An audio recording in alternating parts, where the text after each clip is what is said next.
On May 22, 2024, the owner of the Sovereign Fool YouTube channel, Bo, was driving in Galveston County, Texas, when he drove past Deputy Jacob Danesi of the Galveston County Sheriff's Office, who was parked near the county line between Galveston County and Brazoria County. Bo raised his middle finger as he drove past Deputy Danesi, and in response, Deputy Danesi initiated a traffic stop on Bo in Brazoria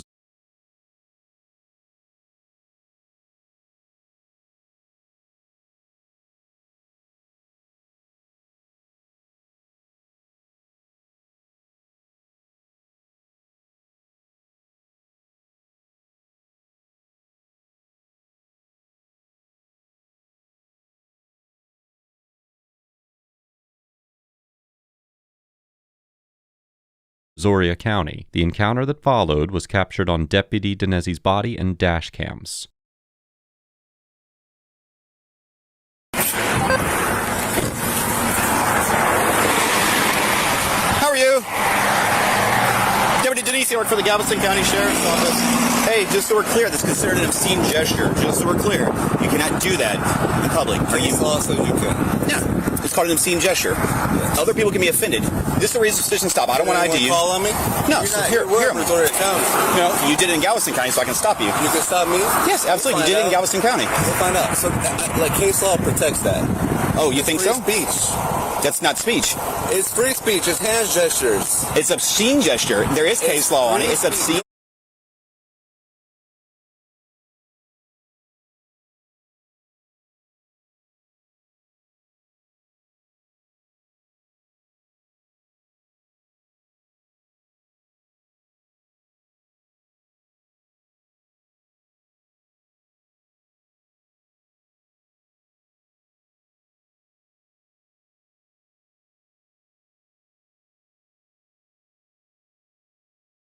Go look it up. I'll wait here if you want to go look it up. Look, I'm just having a talk so that you don't get offended by anybody else. You are free to go. I'm just having a talk with you. Have a good day. And you almost hit me with your side mirror. 1 Paul 31. Mary Paul Sam 2668. It's advised. You almost hit me with a side mirror. You can do it at the county line, Galveston County, Brazoria County. Sorry, what you haven't stopped? Oh, he was already stopped. My traffic just didn't go through. My computer's messed up. But he decided he was going to drive off. He said he could leave, and I told him he could leave, and then hit me with a side mirror. Go. Go, I got you. I'll get you. Go. No, don't come to my car. No. Get away from my car. You're free to go. Go. I told you to go. Go. You're not going to walk up to my car. I'm documenting. You did. I'm saying, I guess you can hit me in the mirror. Go. I'm giving you a pass. I gave you a pass. If I wanted to stop you, I would have stopped you. Go back to your car and get off the road. I'm not trying to go back to the car. There is no beef. Hey, I'm not mad at you. No, I'm not mad at you. I didn't ID you. You don't ID me with just you're mad? No, I'm not mad at you. Actually, you know what I was doing? I'm waiting for a car with a bunch of narcotics to come through town that I'm waiting on. That's all I'm doing. Man, I don't want you to get in more trouble if somebody's offended and somebody calls. It was just a reasonable stop to be like, hey, man, I don't want your ID. It was an ego thing. Dude, I don't care. Battling the ego. I just work Jeep Weekend. I don't care about that. I'm just telling you. I didn't mean to pull off so close to you. I felt like you leaned in. I was talking to you and you took off and you hit me with your mirror. I'm not mad at you, bro. I'm not mad. I apologize that I did not mean to hit you. I appreciate that. I appreciate it. I'm just not in the mood to play with your games. Hey, the law don't got shit on us, man. The people win. We win every time. I'm not doing this with you. Hold on. I'm telling you. Hold on. You just did it with me. Hold on. I can officially stop and talk to you and let you know. Did I ID? County line. Yes, I did, because you did it in Galveston County. It's a Galveston thing. It's free speech. Go look it up. I can go turn around. You're gonna put me under arrest? Hey, for hitting me, 100%. Turn around. Bo makes a comment about Deputy Danesi's ego, and Deputy Danesi responds by placing Bo in handcuffs for allegedly hitting him with his mirror when he drove away. However, it should be noted that when Bo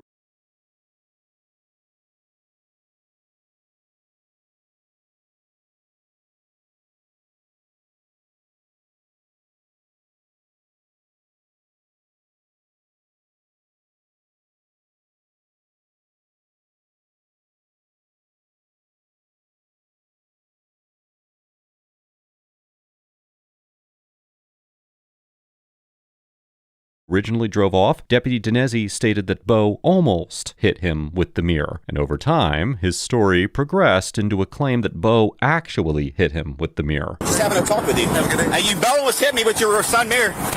It's advised.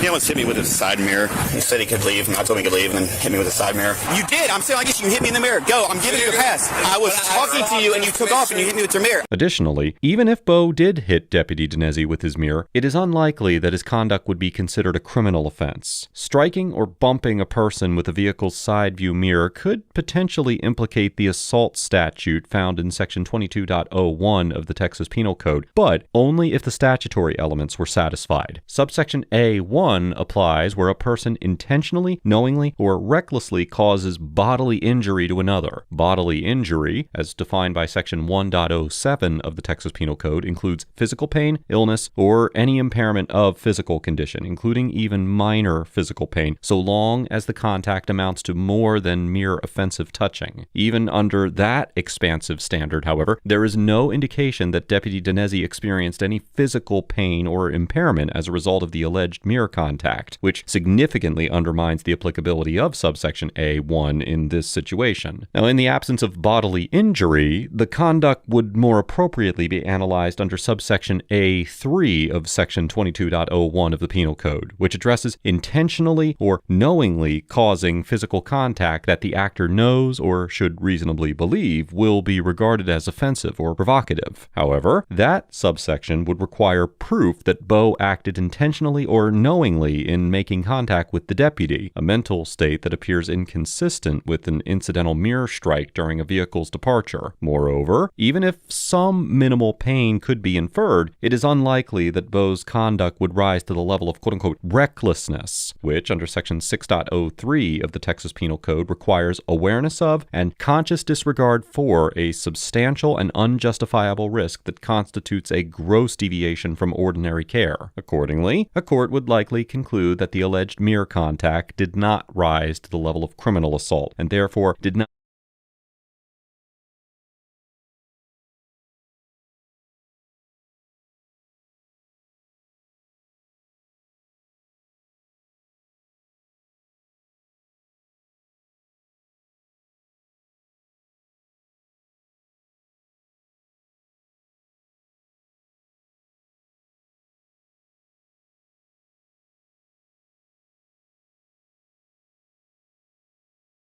justify an arrest or detention. Before we continue the interaction, I want to give a big thanks to the sponsor of this episode, Fume. If you're anything like most people in January, you start the year with that confident, this is the year I finally quit, and then the first real craving hits and your brain goes on autopilot. That's the part everyone ignores. Most resolutions fail because we try to remove a habit without replacing it. That's exactly where Fume comes in. Fume is an award-winning flavored air device that draws flavor to your mouth, not your lungs, which makes it a great way to satisfy your oral fixation with non-toxic flavors, free from nicotine or vapor, and it's safe to use anywhere. Whether you're looking to keep your hands busy or curb an urge, Fume's premium wooden design is built for both flavor and function. The magnetic fidget features add an extra layer of satisfaction, making it perfect for relieving stress or staying focused. Flavored air isn't like vaping. If vapor was compared to sticky soda, Fume cores are closer to herbal teas. My favorite flavor so far is crisp mint,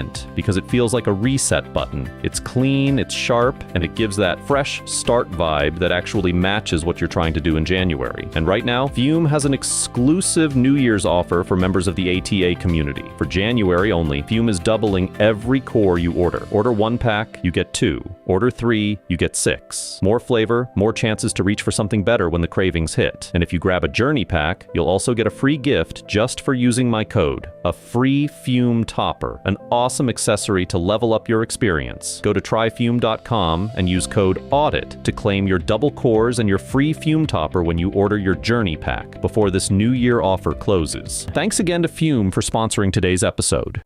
Turn around. Hey, you're going to make it worse. You're going to make it worse. Dude. I told you to get out of here and get off the roadway. You chose not to. I was going to document it. I'm going to make sure that I didn't hit you, and I was... You did hit me, just so we're clear. I didn't you know can walk to the front of my car, please. I apologize. You are detained, sir. This is an ego thing. I'm telling you. Not an ego thing. It was to protect you. Plus, you can't drive around flicking everybody off when we're in public and there's cars everywhere. Everybody off. There was other cars coming at you, sir. I was just trying to say other people can be offended by your gesture because it is an obscene gesture that you can get in trouble for it. It was a simple stop to be like, hey, man, if you're mad at me, like, cool. If you want to stop, turn around and be like, hey, can I talk with you? And you be upset about something, dude, I'm okay with it. I'm all about it. I'm okay with it. But when I see you can leave and you take off and you hit my arm, I honestly didn't mean that. I meant to flip you off. I was not meaning to hit you or anything. I was just leaving because I was mad that you stopped me. You said I could go, so I was leaving. I did not. I think the wind caught your sleeve, if anything, but I did not. I swear. I want you to know, I accept your apology. I promise. And I don't think it was intentional, but you still did it. Is what I promise. I understand what you're saying, but I honestly, my man, look at me. You may have a beef with cops, and I don't want to. Are you going to listen to me? Just listen to me. I want to sit here and talk with you. I'm fixing to release you. If you're willing to calm down for me, I am more than happy to release you. Yes, sir. I apologize. It's okay, man. Like, I got you. The people are really upset, you know. And I am part of the people. I just have a job that I have to do sometimes. You line on your wedding ring, bro. That's my wife gave it to me. What do you want me to do? I can't wear something my wife gave to me. Like, no, I don't want that. All right. My name is Bo. Bo, it's a pleasure to meet you again. I'm Deputy Denise. Bro, I like these interactions. I don't like them going the way they went. No, I like talking to people. I enjoy having these conversations about rights and things because we've already gone through it. I'm okay with it. We're going through it all the time. And I'm just sitting here on your county line, and I'm just like, I am waiting for a car that's loaded. To see if you're coming to Brazoria, just to be honest. And I can. Just so we're clear, my license says Texas Peace Officer. I can go wherever. But do I do it? No, normally. But the thing happened in Galveston County. This is Galveston. Yeah. Okay. Yeah. But hey, I will simply answer any question you'd like. Deputy Denese argues that he was authorized to pull Bo over in Brazoria County because he flipped him off in Galveston County. Under Texas's so-called hot pursuit doctrine, when an officer lawfully initiates pursuit within their territorial jurisdiction based on reasonable suspicion or probable cause, the officer can continue their pursuit across a county line into another jurisdiction in order to initiate a stop or arrest. However, the Court of Criminal Appeals of Texas explained in the 2003 case of Yeager versus State that the critical inquiry under this doctrine is whether the pursuit was lawfully initiated inside the officer's geographic boundary. Here, Deputy Denese pulled Bo over because he raised his middle finger at him. As we will discuss later in this episode, it is highly improbable that a court would conclude that this action gave rise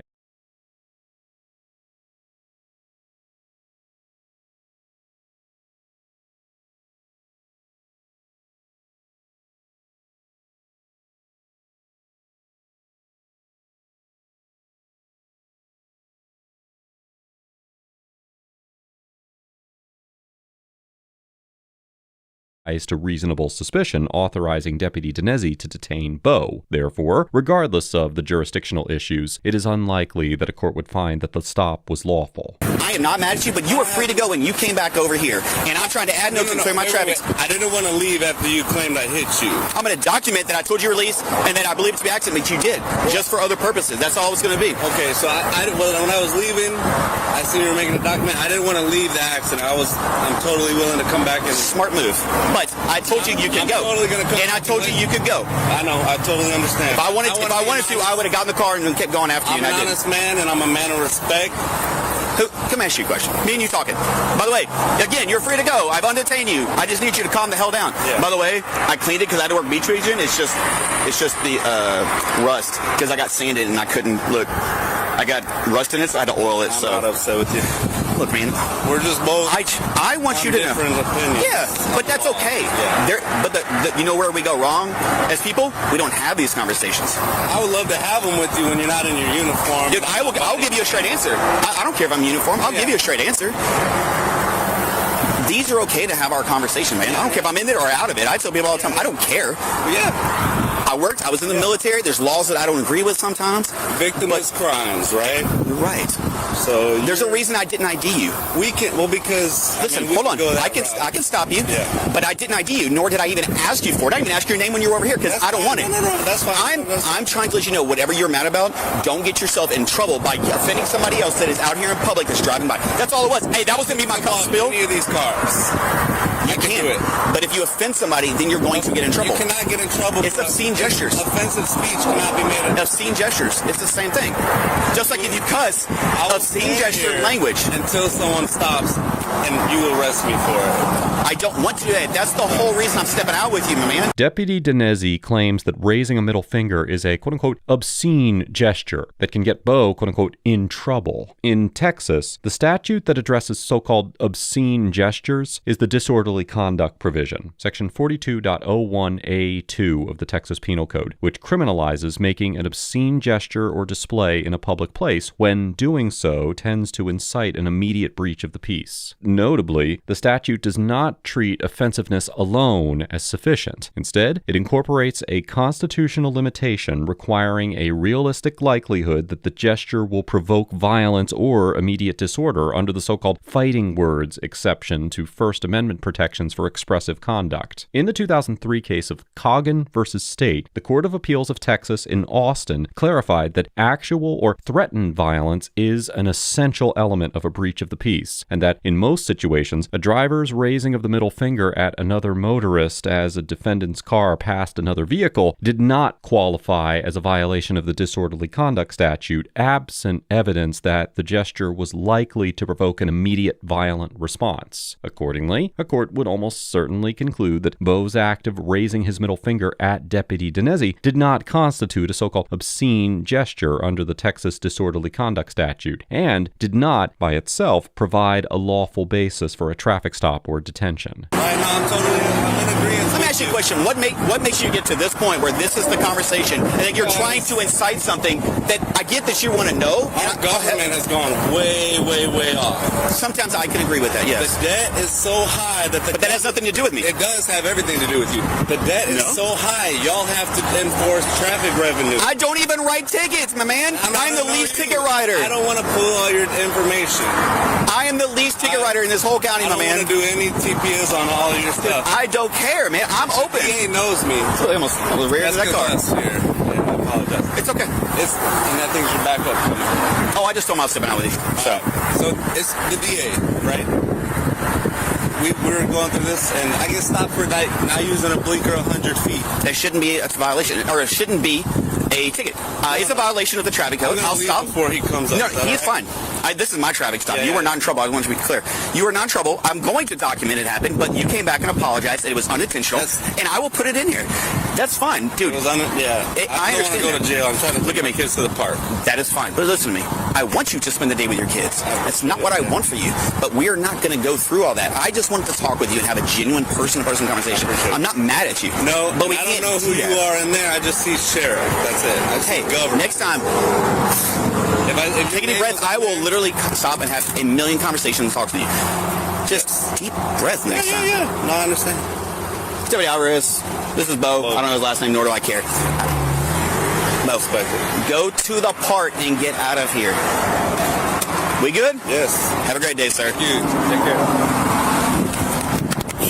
After their conversation, Deputy Dinesi allowed Bo to leave without issuing any citations. It is unknown whether Bo filed a complaint or intends to pursue legal action. Overall, Deputy Dinesi gets an F for effectuating a traffic stop based on protected speech, demonstrating fundamental misunderstandings regarding the First Amendment and free expression, and for progressively exaggerating the claim that Bo struck him with his vehicle. It is clear from the footage that Deputy Dinesi initiated this encounter because Bo raised his middle finger as he drove past, and Deputy Dinesi repeatedly characterized that gesture as a quote-unquote obscene gesture that Bo quote-unquote cannot do in public. Texas's disorderly conduct statute does not make offensiveness the test. Section 42.01A2 criminalizes an offensive gesture in a public place only when the gesture, now quoting, tends to incite an immediate breach of the peace, which is a constitutional limiting principle that requires a realistic likelihood of immediate disorder or violence, rather than mere insult. As discussed earlier, the 2003 case of Coggin versus State applies that limitation in the context of a middle finger gesture, and it underscores that this sort of expressive conduct does not satisfy Section 42.01A2 absent evidence that it was likely to provoke an immediate violent response. Deputy Dinesi articulated no facts suggesting that the gesture was likely to trigger an imminent breach of the peace, and he instead relied on the idea that, quote, other people can be offended, which is not the legal standard and does not supply a lawful basis for a stop. The deputy's escalation into handcuffs is equally problematic because the only concrete factual development offered as justification was the alleged mirror contact, and Deputy Dinesi's description of that contact materially changed over time. As discussed earlier, he initially said that Bo, quote-unquote, almost hit him, then shifted to saying Bo did hit him, and later framed it as contact with his arm, which undermines the credibility of the allegation and suggests that it was being used to retroactively justify a detention that had already become contentious. Deputy Dinesi did ultimately allow Bo to leave, and the conversation did include moments where he remained relatively courteous, but that does not meaningfully mitigate his professional and legal failures. A traffic stop based purely on protected expression is unconstitutional regardless of tone, and a handcuff detention cannot be justified by a factual theory that becomes more severe as the encounter becomes more